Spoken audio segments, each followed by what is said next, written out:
What is up, everybody? Brian Mendler back in your life on another edition of the podcast, and super excited today to be joined by really kind of a legend in the teaching game over there in Philadelphia, Pennsylvania. He's an author. He's a teacher. Well, now former teacher. We'll talk about that probably as we go. Author, teacher, class off. The great CJ Reynolds. What's up, brother? It's good to see you, man. How you doing, man? Thanks for having me. This is great. Yeah, it's good to see you. So, how are things over you? But first, let's start with Philly sports, man. You a Philly sports fan? You can't not be a Philly sports fan at this point. Like, if you are in education and you teach kids that are excited about this, you are missing the opportunity. But yeah, Phillies won last night. Eagles are 6-0, which is like, man. You know, my boy looks at me last week and he goes, "Dad, will the Eagles ever lose again?" And I'm like, I don't know. So right. Yeah, pretty exciting time to be in the city. No question. So did you grow up there? Are you from there? Like what got you to the city and to kind of start doing the job that you were doing? Yeah. So I grew up in New Jersey, in a town that I say is kind of like the town from the Sandlot movie. And it was as different from where I currently live and where I teach as could be in a number of ways. Right. So we didn't lock our bikes up. I didn't have to lock my door when I was a kid. And then as a kid, my whole family's from Philadelphia. So we would go and I'd go from playing with like one kid on my block to, you know, in Philly, you could have two full teams and play football on any given block. And I always loved that. And so we actually ended up moving in the neighborhood we live in now as part of an intentional community. So it was us and ultimately about 56, 58 other people that all moved to the same neighborhood. And then that led to the working in the neighborhood that I'm working in for the last 17 years in West Philadelphia. And so it's been incredible, but it's been a long kind of sordid tale of things that have gotten me this place, but it's ultimately where I've been destined to be. Take me through that tale a little bit. Yeah. Take me through the things that sort of got you there. What was the story? How did you start off? Were you a good student back when you were a kid? I was a good kid, not a good student. So I was I was invisible in high school. No one knew I mean, my friends knew who I was, but like none of my teachers, like if you ever ran into one of my teachers and said like, "Hey, do you remember CJ Reynolds?" There is not one person on the planet that would remember me. And so that's in large part how I got into the work that I'm doing. But my upbringing was a series of things that just terrified my family. So I wanted to be a drummer, and no parent wants to hear like, they're not like, "Yeah, all right, do it, be a drummer." That equals you're going to live in our basement next to the Christmas decorations for the rest of your life. So I did that for a lot of years and drive everybody nuts in the process. Oh, right? My poor neighbor, I should send them gift cards now and be like, "Hey, listen, that was a lot of years of a lot of noise. And I appreciate you hanging in there." But I played on tons of albums and I toured and all that stuff, but ultimately felt like that wasn't what I was supposed to do. So then let's make my parents even more worried. And I thought I wanted to be a monk. So I moved to a monastery in Kentucky for a while, Trappist monastery there for just a little while to see if that's what I was supposed to be doing. And it wasn't. I was in love with my then girlfriend and now wife. And so those two things don't really go together. What was that like? How do you even go there? How do you even start to think like that? Like maybe I want to be a monk. Yeah, I've never heard of that. I think it was my faith is a huge part of my life. Nice. And I read this book called the 7-Story Mountain by Thomas Merton, who was a Trappist monk, lived at this place in Kentucky. And so I looked it up and you could still go there. So I went and thought like, well, he made it so, like when you watch like a really good teaching movie or you watch Rocky and you're like, I could box. I think I should box. So, but I've always been someone that is like, I would see that and then say, no, let's go try it. Let's go do it. And I went and it was very, very difficult life. But ultimately, what was it like? It's a lot of silence. It's a lot of, you pray multiple times a day. And, the funny part was like, not everyone shows up. You'd be like in the chapel and it's 1:00 in the morning that you show up and do this prayer service. And there are no electronic lights. It's all candlelight. And it was really beautiful in that sense that these monks get up at the same time every day, that they do the work that's been given to them to do, that they operate in complete silence, except for 1 hour a day when you go and you can talk, but you're eating every meal, you're holding every door for someone, and you can't even say thank you or here you go or anything like that. It was a bit too solitary for someone that's as extroverted as I am. And so I'm down for that challenge if that's what I was called to, but ultimately I didn't feel that was the move. So do they live like that all the time? Like, is that 24/7 like that? All the time. Yes. 24/7. You're in the middle of nowhere, and it's a very regimented schedule that you live, but it's a life of deep prayer, which it works for me, but there wasn't, I don't know. I'm real big on, when I met my wife, I knew we were getting married. Like the moment that I met her, like it's just how I roll. Like the neighborhood I live in, the moment I remember the corner that I was at, drove into the neighborhood. I'm like, this is where we're supposed to be. The school that I worked at for so long, moment I walked in there, I'm like, no, this is it. This is my spot. And so I just have followed that sort of intuition my whole life. And when I got there, I knew there was something to gain for like a lot of things in our life. I think that, teaching is this wonderful exercise where you've been cross-training your whole life in a million different ways. And then you bring all that stuff to this profession. So I got to bring a bit of that to the work that I do. And then to terrify my family more, I thought I wanted to be a clown.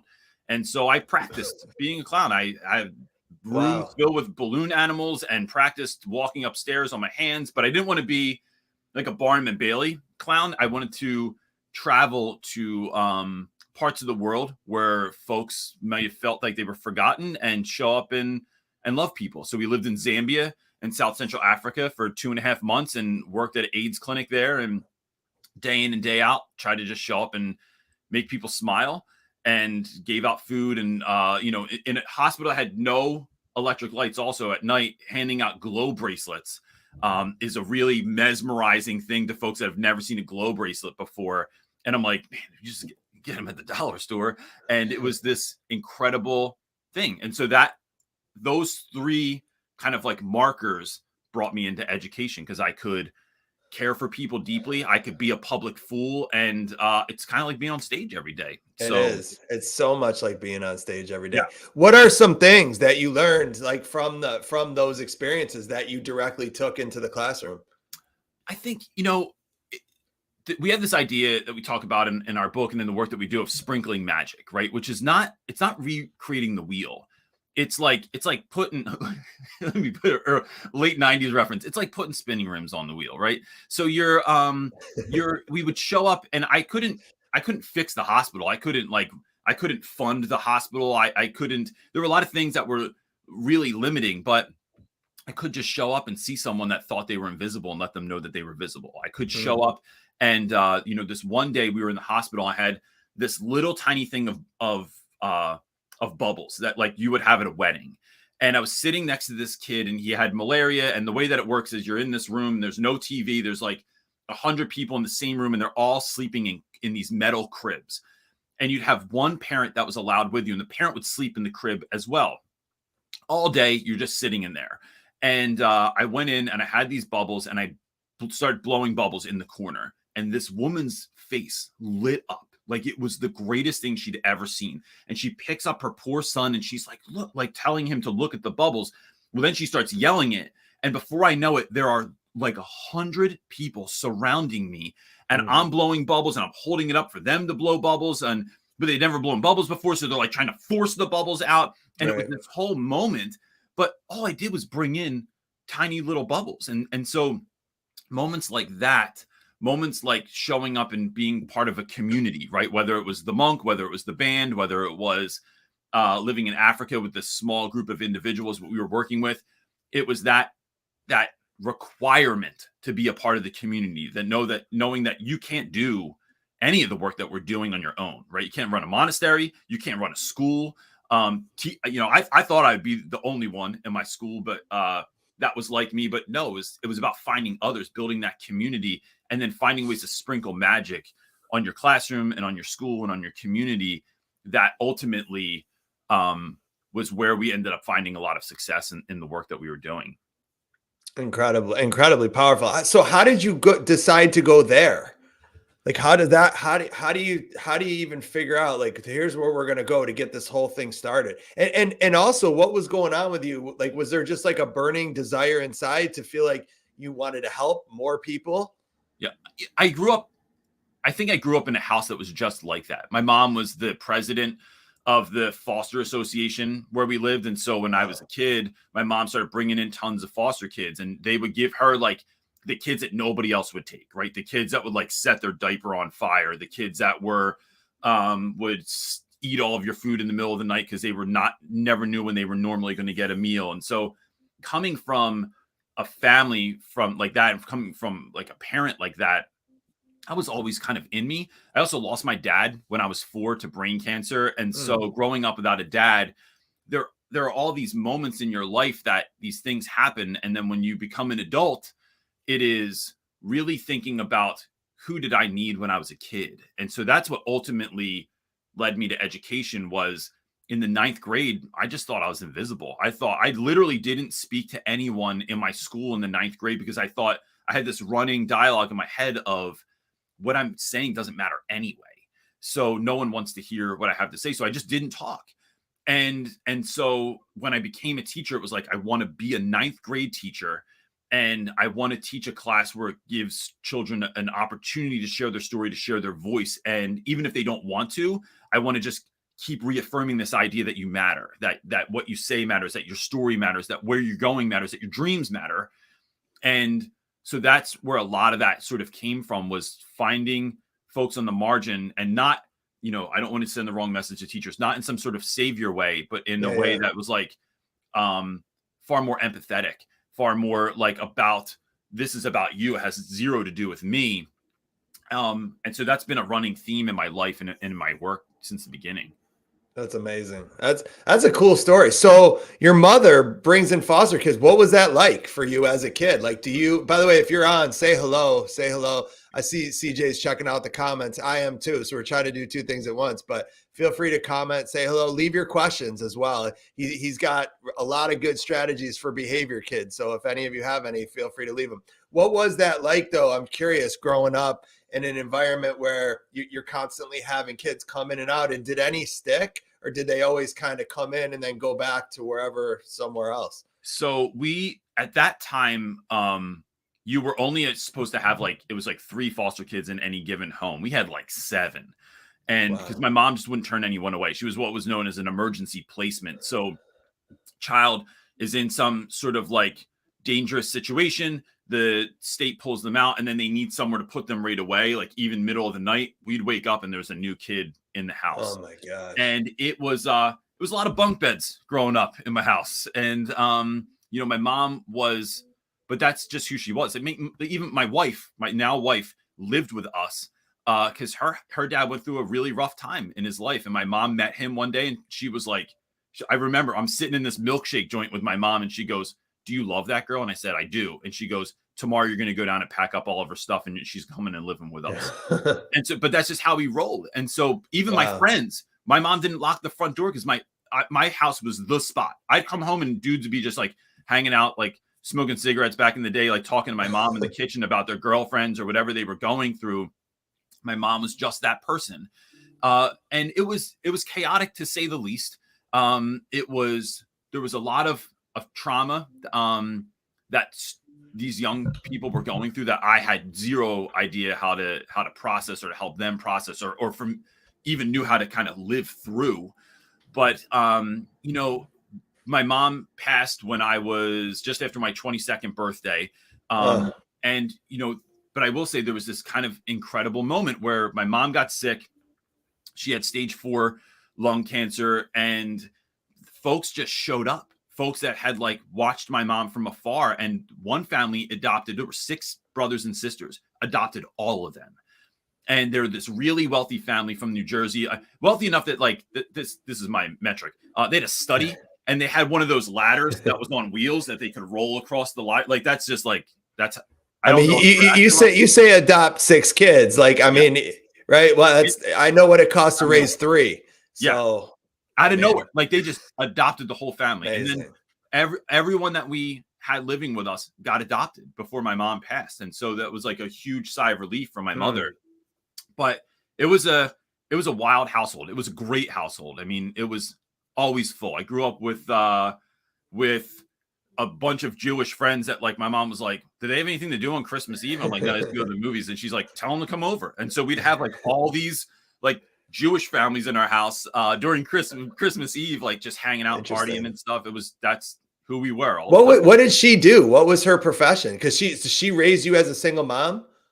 No. So I had a stepfather. Okay. And that was a tumultuous situation. But my mom lived on purpose. And I remember when she started taking in foster kids and she talked to us about it. And I thought, I don't want to do this. Like, I don't want to share my mom. And she said, look, and gosh, I just remember this like it was yesterday. My mom's sitting on the back porch having coffee early in the morning like she always did. And she goes, look, you know what I'm good at? I'm good at being a mom. And so I want to bring more kids into this. And I remember hearing Rocking in the Free World by Neil Young. And there's this lyric that says, I was still not sure what I wanted my mom to do. He said there's talking about— How old were you at the time? 17 at the time. 17. I'm driving in my car. This song comes on and there's this lyric about this woman who puts her kid in a trash can. And he says there's one more kid that would never go to school, never get to fall in love, and never get to be cool. And that lyric hit to this day. When I hear, I get goosebumps because it just makes me think of like how my mom was thinking on a different level. She was, I won't say saving the world, but she was like showing up on purpose and loving people that may not have gotten that otherwise, and giving them a place to just belong, a place to be. And so that affected me almost more than anything else in my life. And it's what I've been trying to emulate in some regard ever since. So I'm actually curious now more when you say that, what was her funeral like? Were they, when you say coming out of the woodwork, was it a lot of former faces that you remembered living with you and, you know, like all of a sudden kind of popping up saying, wow, and I remember her? Was it the ultimate tribute? It was. The funeral director told us that they'd never seen a line that long ever. Like it went through the back parking lot to the street behind them.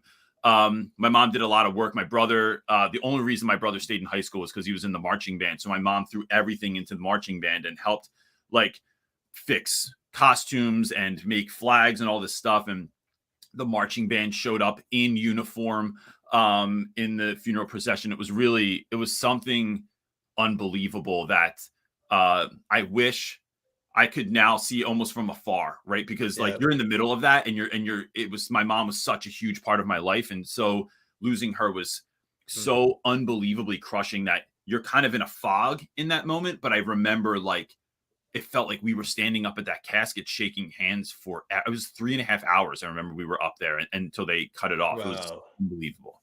Wow. And, you know, I mean, I say that to teachers all the time, right? Like you have the ability every day right now to formulate how you're going to be remembered. And if it all ended tomorrow, right? If you walked out of your house tomorrow and God forbid you got hit by a car, would they be shutting school because that many people wanted to come to the funeral, or would be some people be applauding, right? Because I think it's one or the other for a lot of people. And the ultimate goal is to make it what your mom made it. And what a special human being she sounds like she was. Yeah. Incredible. Like I can't say enough about her. And she was so this year I outlived my mom. I'm 45. My mom died when she was 44, right before, a week before her 45th birthday. And so she was young. Yeah. Oh yeah, for sure. I mean, my dad was 29 when he passed. So, but it's this sense of like, man, this is where you were. This is the spot you were in when this happened. And that has been very eye-opening this year. Gives me and my therapist a lot to talk about this year. So I'm sure. Well, I mean, you obviously have a significant presence on YouTube, and you know you've become pretty popular out there in the world. I think it might be the hair. That's certainly part of it. It's tremendous. It really is. I mean, it's tremendous head of hair you got on you. I mean, you must be told that occasionally, right? I am. My students always go like this. They go, "Yo, Reynolds, I don't want to be weird, but can I just touch your hair and see like like you look like an anime character?" So yeah, I do. I get a lot of compliments. Good. And so it's funny because, right, I'm bald, right? And I wear, so I wear baseball hats all the time. That's not why I don't mind being bald. But when I was teaching full time, it got to the point where my high school kids I still had hair, but I was starting to lose it. And every day they would circle my bald spot, literally on my head. They would circle my bald spot, and then they would draw it on the board, right? And it was under the do not erase. So you weren't every day I would see how much it was growing. And I would say it's because of you kids. You kids are the reason that my bald head is continuing to go in this direction. So where did the incredible lessons come from, and the rap stuff? Like how do you start all that? Oh my gosh! So side note, I told my students all the time, like, my hair was black when I started teaching. Before I started teaching you guys, this is all you. At least you still have it though. Yeah. So they, I think, like a lot of teachers, I went into teaching with one mindset, right? It was like this kind of like, I want to show up at a school that nobody else really wants to teach at, and I want to be like the greatest teacher ever. And what I realized was, one, you can't do it yourself, right? Like, this is like, teaching is a communal activity, something we're always telling folks. And so showing up and being a part of something, like this Billy Idol idea of dancing with myself, it's just sad. It's kind of funny at first, but then you're just like Elaine, and you're not paying attention to anyone else, and you're doing your funky dance by yourself. And so it was really also understanding the community in which I was teaching. So I first taught in Camden, New Jersey, which is about 50% Hispanic, 50% Black students. And I don't speak Spanish at all. I had no idea of the kind of community that I was in, like all the nuance, what people thought was important, how family structures worked, why folks were sending their kids to a college prep high school, which turns out is not always to go to college. And it's because it's safe, because we are the safe alternative to the public high school. And so it was, I think that's first where this idea of like, I'm looking at your shirt, relationships first. And we say in our classroom, relationships are king. And so it was always relationships first, because you can't teach people that you don't know.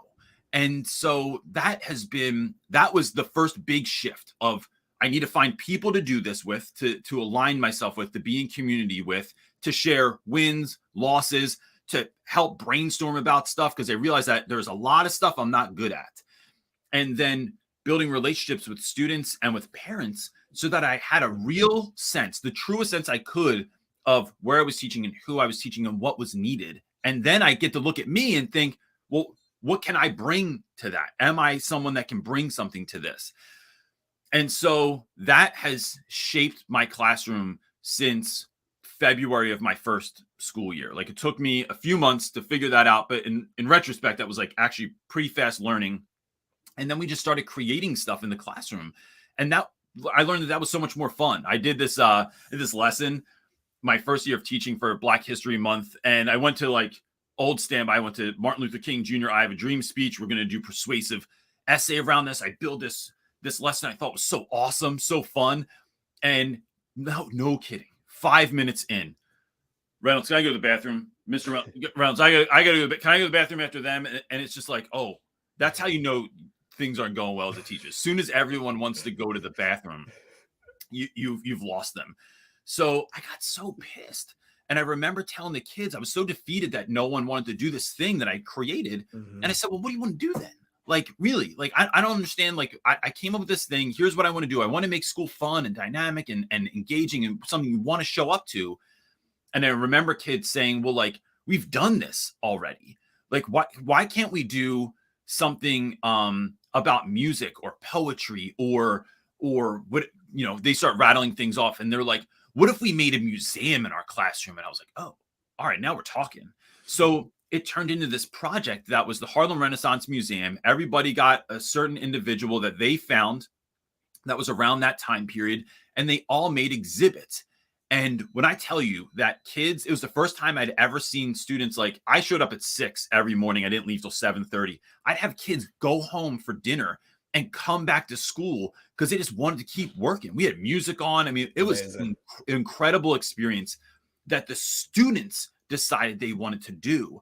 And then it was my job to say, all right, core curriculum standards and all these expectations. How do I fit it in? This? You fit it in. And then that just kept going and going and going over time until I was asked to teach an elective. And I asked the students, what do you want to learn about? And all boys high school, West Philadelphia, my kids talk about only a handful of things every day. It's sports, girls, food, or music. I'm not teaching a class on girls. I have no idea how to cook. I don't know enough about sports because I played right field my whole life. I can do music. So we created this class called the History of Hip Hop. And then I realized also that I cannot rap. I don't know how to DJ, but it created this moment again where those relationships come into play. And I realized I don't need to know how to spin turntables because I know a guy that knows how to do that. So let me bring him in. Let me bring someone in to lead ciphers on Fridays. Let me bring in entrepreneurs. Let me we want to talk about Black history and the move bombing in West Philadelphia and all this stuff. Let me bring folks in that have lived through some of these things. And then that took on a whole new life of its own and became this really incredible experience, but largely due to listening to kids and partnering with people in my community. I just got to glean all of the greatness of that moment. Yeah, that's phenomenal. And I love the listening to kids first, right? And that's the foundation. I think sometimes what happens as teachers is we spend so much time planning our lesson, sort of like in our world. Like I'm in my world over here and I plan my lesson, and then the kids come in and they don't want to learn it and we get offended, right? And it's kind of like, it makes sense. Like I understand that because it's like, it's like you made this amazing dinner for your family and they come in and you're like, and then they're like, I'm good. I don't want any. I just ate. And you're like, what do you mean you just ate? Like, I just spent 2 hours prepping this really great food. And like, you're not even being grateful. And it's sort of like, that becomes the mentality. And I think it's a really challenging thing. Like, I don't know if the word challenging is the right word, but I think it's a masterful thing to be able to sort of pivot in that moment and just say, you know what, fine. What do you want to eat? Fine. What do you guys want to do? Right. Fine. What are you interested in? Okay. If we're not going to learn this, what are we going to learn? And then taking what they say and running with it instead of shutting it down, running in that direction. Was there ever any pushback? Because I think you would get the question you might get from some teachers is that, like, what was there pushback that you weren't following sort of the playbook? So yes and no, right? So part of the beauty of teaching, like quote unquote inner city schools is that folks look in your classroom and if nothing's on fire, if everyone looks to be doing something, they pass by, right? There's enough fires in any given day, enough things going on that if it looks like there's a semblance of learning going on, we're good. Right. The problem is when things get, like my class gets very loud, right? And so, and even if you explain to your neighbors that there is a DJ coming in today, they will be showing the students how to mix old school, like vinyl records, which every kid thinks they're going to be great at, but then it sounds like cats in an alleyway. It is, which is a very specific sound here in Philadelphia.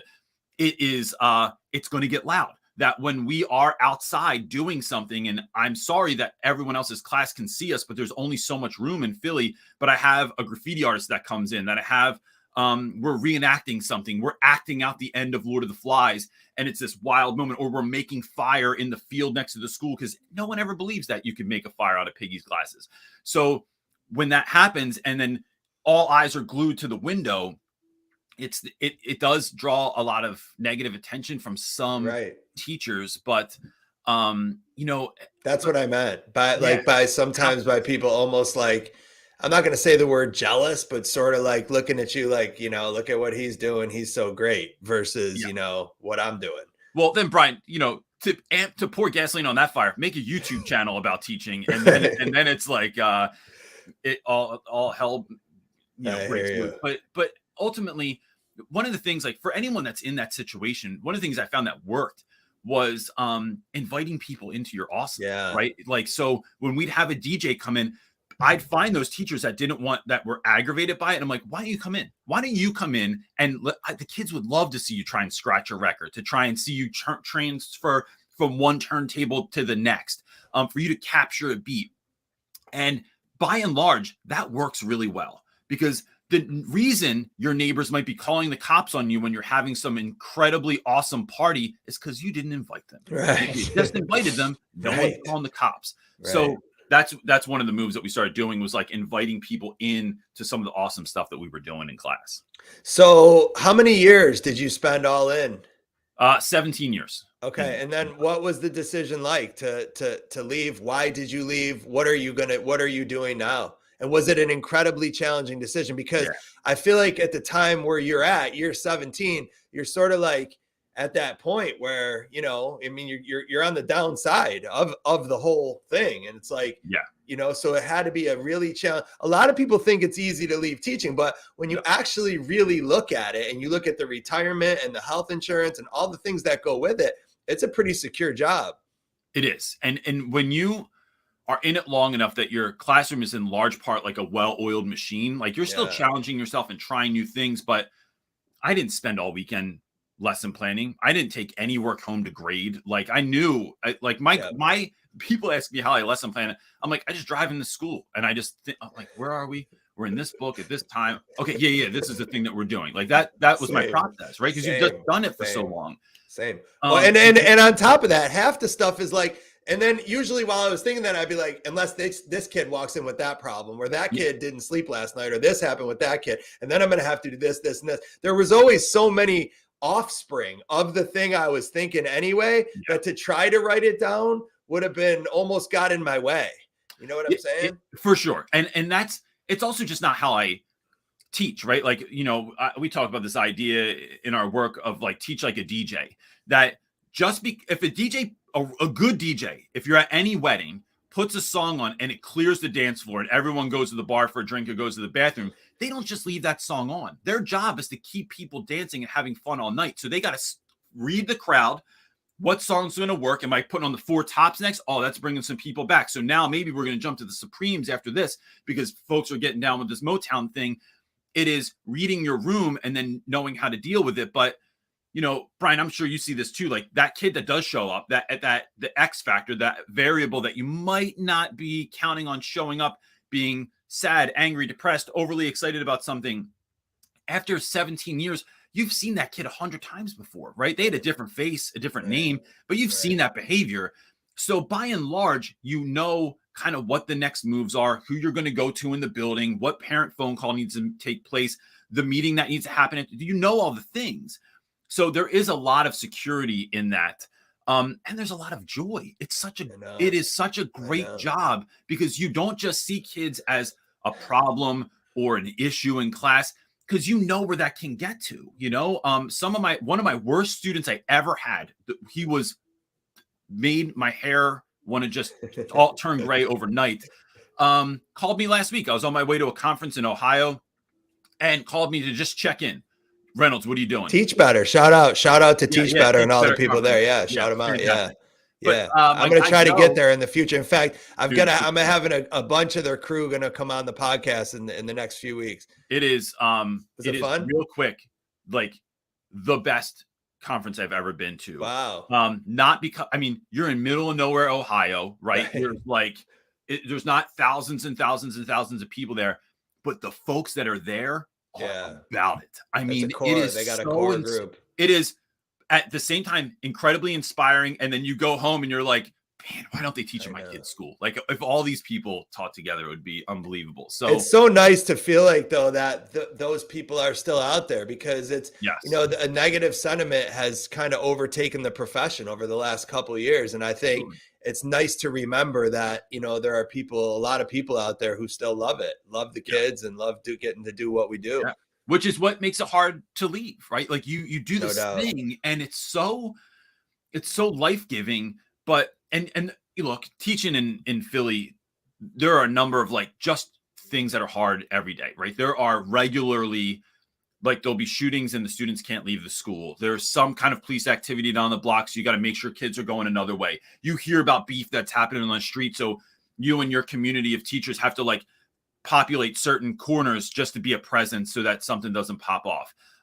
We lost 6 boys to gun violence last year, and like all unexpected, all like I'm just on the basketball court playing, something pops off on the baseball field and someone got shot. Wrong place, wrong time. Yeah. And that is like, that's just the day to day. Like it's just kind of become normalized. You get a little bit desensitized to some of that stuff. And that's probably its own conversation. But then to leave, I mean, we had 5 principals in 3 years. Like we went through this process of everyone kept leaving. After the year that 2020 ended, 60% of our teachers left. Last year, by February, another 58% of the new teachers, you'd see someone at lunch. I'm eating lunch in my classroom with my students, and this kid goes, Reynolds, is that woman carrying a microwave to her car? And I'm like, yeah, that's definitely a small appliance. Like just left midday. And then there were a number of things that I don't really go into in public, but I would over a beer, that like were we graduated 115. Our graduation rate was 115% last year, which either means we are the greatest school in the history of the world or something shady's going on. And so there were all these things that kind of started happening that I was like, I cannot be here anymore. And in talking with the people that I trust in, you know, whether it's my therapist or I see like the spiritual advisor or just my community, folks were like, I think this is like a push to maybe do the other work you've been doing on the side, right? The stuff that goes from 6 at night to 1 in the morning, full time, to really pour into teachers. Because we can't even teach students if we don't have teachers in the building. And so this new push, this new work that we're doing is really a call to help teachers be who they're called to be ultimately and pour into that full time. And I can tell you that like I miss students, but I don't feel like an ounce of regret. This feels like it's another one of those moments where it's like, no, this is exactly what I'm supposed to be doing. And that's what we're doing. Good for you. Good for you. What about the kids? Because I always feel like that's the hardest thing. And I remember when I left, you know, there's always the next group, right? There's always the next group that is like, no, just wait till we're seniors or just wait till we're out or just, right? And so there's never a good time because there's always going to be some, if you do the job right, if you do it right, there's always going to be that next group. And that was something I never really thought about, but there was always going to be that class, like you said, that was going to be your last class, that you wouldn't, because if I wait another 4 years, there's 150 other kids, 300 kids, whatever it is behind you that like are saying the same thing.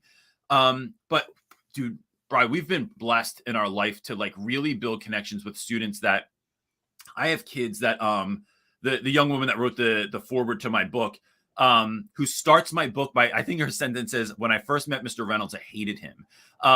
And she'll stop by regularly after work to just like have dinner with us, or she'll call my wife and be like, yo, what are y'all having for dinner? And you know, she's single, and lives in an apartment. So it's like, she just comes over for dinner. Or we have kids that, we still get to go to weddings, and we go to christenings for kids, and students are constantly coming over the house, or we're meeting up with old students, my wife and I. It has been this thing that like, students know that like, just like my house growing up, like we're open door. And, you know, it's been this thing that the students they're not like just somewhere else. It is something that is constantly ongoing. Kids I had last year that, you know, I'm a public figure on Instagram, so they just DM you all the time. Like, yo, are you coming to the homecoming game? Or, when are you coming back? Like, I don't like the new teacher, or I need help with something. And so I think you're right. Like, when you do it right, for me, and this isn't for everyone, right? Like, not everyone wants that level of commitment, that level of connection, but I thrive off of that stuff. It pours life into me. And so we've been really blessed to make these connections with students that they just keep showing up, and thank God, because I need it. You know, so my next question is, I think, you know, I wear the shirt relationships first, and I believe in that. And I think though, sometimes one of the problems in school is that administrators tell teachers to build relationships, but they don't tell them how to do it. And Yeah. like, if you told me to go build a house, I'd be like, okay, like I would tell you, okay, I'm ready. Like, I'll help. Like, and then if you just walked away, I'd be like, well, what do I put first? Like, what goes next? Like, I don't know how to build a house. No one's ever really taught me that. Yeah. And I think there's a lot of teachers who, that, you know, they, and this isn't a knock, it's just how it is. They went into teaching because they like math, or because they like science, or because they like ELA. And so in their head, that's what they're there for. And so how do you go about it? Like, is there a specific process? I mean, I think some people are just naturally really good at it, no question. But if you, let's say like this, if you could give advice to a new teacher on how to connect with your hardest to reach kid, what's your best piece of advice, or a couple best pieces of advice? Man, it is, that's such a good question, because it's really the thing that keeps everyone up at night, right? It's that Sunday where you're like, oh my gosh, that kid's going to walk in on Monday and it's going to make me it's ruining everything. I think it's, what I found is there's a couple of things, right? I once had this student that showed up to class every day and like cursed out my co-teacher, cursed out other students, would just sleep the whole period and then wake up and like create all this madness around them. And I gave them detention for a week, but the detention was not after school. You had to eat lunch with me, which I eat lunch with about 30 kids twice a day in my classroom. Eat lunch with me every day for a week. And so every day that week, my wife packed. I love how that's the part, like the consequence is that he has to eat with you. Because in most schools they try. My goal as a teacher was always, I'm going to wear you down with love, right? I'm going to wear you down with love. And so kindness. My wife made him an identical lunch to mine every single day. Brought it in. He didn't eat it. He just sat there, just didn't want to talk to me at all. And so we get to Thursday, and I'm talking to this kid about everything. I'm telling him about how I met my wife, what my kids and I did last night, what movie I want to go to this week. I'm just telling him all this stuff. I'm like, we're going to talk till, I don't know, till the end of the week. I want you to know who I am too. Right. So I'm sharing. And we get to Thursday night, and this kid's name is Joe. Joe goes, it's just before the end of the lunch period. He says, Reynolds, can I tell you something? And I said, bro, I've been waiting all week. You could tell me anything. I'm hungry for this. And so he says, in August, before school went back, I'm hanging with my friend on his front step. I realize it's time to go home. I jump on my bike. I ride about halfway home, and I'm like, oh crap, I forgot something. I drive back, and my friend is dead on his front step. Someone had driven by and shot him. And I thought, if I had been there, what if that could have been me? Or what if that should have been me? And he said, and I can't get past that. Ugh. And in that moment, right? And this could be a kid that has gone through anything. This could be a kid whose parents are getting divorced and you never dealt with that. Someone who's in foster care, someone whose dog died. But in that moment, I realized that your attention is far more important than your advice. That there was nothing I was going to say to that kid to help them, to save them, to make them feel better, but I could sit with you in it. Yeah. So I think my advice to teachers would be to ask questions and then really listen. Yeah. Like really pay attention. Don't be doing emails on the side or texting somebody else or grading papers. It's when a student is in front of you, giving them your full and undivided attention, because you don't need to be about what the student's about to be about the student, right? Like I don't have to care about, like I don't watch anime. I don't read manga. There's a lot of stuff that my students are into that I'm not interested in, but I'm interested in them. And so it's giving that level of attention to your students. And I think over time, that builds a connection of trust. I think the other thing is you got to get out of your room. There's too many people that just like stay, when you're a first year teacher, it's like there's so much work to do, or you've created an environment that you love that you don't go into the hallway anymore. And so kids, all of us, right? We are magnetized towards things which we are the most familiar with. So that's why kids sit in the same seat every single day. And if someone else sits in their seat, they have a problem with it. We drive to work the same exact way. We eat the same things most days for breakfast, lunch, and maybe dinner.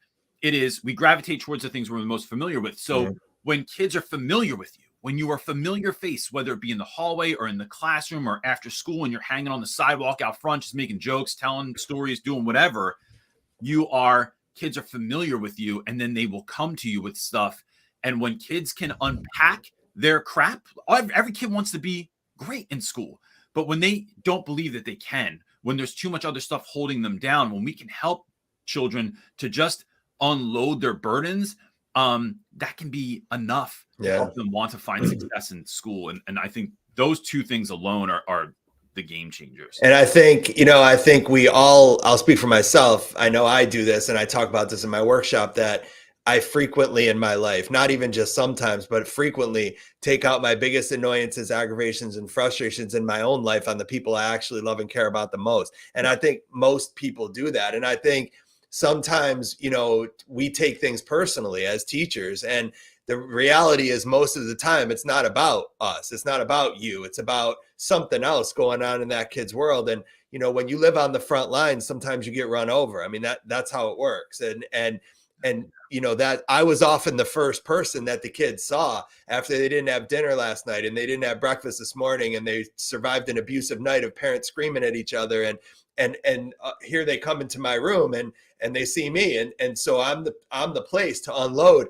And I think, in those moments, we're allowed, there's a choice. We're allowed to view the kid as a defiant, disruptive, annoying, aggravating, pain in the you-know-what. And I think there are many teachers who will take that choice. But you could also look at that same kid in that same situation and say, wow, like that kid feels so safe in my presence. That kid feels so comfortable in my room that he's willing to take it out on me. And like, again, how I phrase things matters, Dude, that is what you just said there could just be a clip. You should just put that on social. That's so important.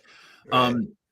When children come to you with their stuff, it should be an honor that they're sharing their story. And then if someone curses you out, it's flipping it. And sometimes just sitting back and going, well, what else you got? Like, first of all, you don't steal my joy. You're not in charge of my joy. What else you got? What else is going on? Like, let's go. And that is so cathartic. It's like verbal Fight Club, right? It's like you get it all out. And then now I know what's going on. Now I'm in the know. Now I can connect you with the people you need to be connected with. Now I can sit with you and go, man, I am really sorry that happened to you. And just sit with a kid. And that is like, but to your point, Brian, like these are not things that happen overnight. No. These are relationship building with kids. Kid success is long-term. I am not building relationships for a day, for a school year, for a semester. This is life. And I love that, because then it gives you room to not feel like you have to like, oh crap, I can't figure this kid out. I can't help this kid out. And there are kids that, one of the reasons I love ninth grade is because it's the beginning of high school. I now have 3 years where I'm not your teacher, that I can watch you grow, watch you develop, be a trusted source for you. That's a different way to look at it, I think. And you lay the foundation as the ninth grade teacher. And I think the foundation is always the relationship in anything. And it's like, I think sometimes as teachers, we try to build the bathroom or the kitchen and the relationship hasn't been done yet. And without that piece, it doesn't matter what else I try to create. Math is just the kitchen, right? ELA is just the bathroom. And the thing is, like, a savvy investor knows you don't look at the bathroom, you look at the foundation. Like, you can change the bathroom, you can fix the bathroom, but how is this thing built? How is this thing created? And that's where when you lay that, and I think, extra time, like that's one thing that you sort of said, but didn't say, right? When you spend that lunchtime with the kid, you're going out of your way, right, to spend an extra couple minutes. And one of my rules for relationship building is that required time doesn't count. I'm not allowed to count required time. And for me as a teacher, required time meant time that another human being puts a kid on my schedule. So if an administrator puts a kid on my schedule, fourth period from this time to this time, I'm not allowed to count that time. Elementary school, it could be even harder, because that kid might be on your schedule for 4 hours and 5 hours a day. But if you don't count that time, how much extra time are you spending trying to get to know a kid? And often the answer is 0. And so start with 1 or 2 minutes. It doesn't have to be a lot. That's the good news about it. It doesn't have to be 15 minutes or 20 minutes. Literally, it can just be, hey, what's up? I saw your game last night, or how was your music lesson? Or I can't wait to see your show. Like literal stuff like that gets kids to just be like, this dude cares more about me than he does about what he's trying to teach me. And once as a kid, I know that, then you could teach me anything you want. But until I know that, you often can't teach me anything. Yeah, dude, that real quick, just to reiterate, because that's such a good point, that 1 to 2 minutes, right? We're not talking about staying at school for 3 extra hours or even for an extra hour. No. Like, your family is important. Your life is important outside of school. But just being there when kids are leaving, yo, bro, you had a really great answer in class there. Yo, come talk to me about this hoodie real quick. Like, what is this band, or who's this artist, or where'd you get these shoes from? Or just, it is literally saying to kids, I see you and you matter. And then really listening to what they say. But then that informs all your lessons too. It's like, you find out that kids are rocking some new band or some new artist. And then it's like, how can I work that into even just a reference? How can I put that into a word problem or vocab quiz, a vocab reference? Then it's like, yo, you're mentioning whoever the hell like the new person is, you know, in the moment. And that is something that literally like blows kids' minds, because it's like, damn, like you really were paying attention. It's like, what do I do? Like, I'm here for, this is all about you. Education's only ever about students. Right. So people. Yeah. People over product. I always say that, like, you want to teach the person. Like, again, math is just the product. Like, it's like a salesperson. Any good salesperson knows you sell the person. You don't sell the product.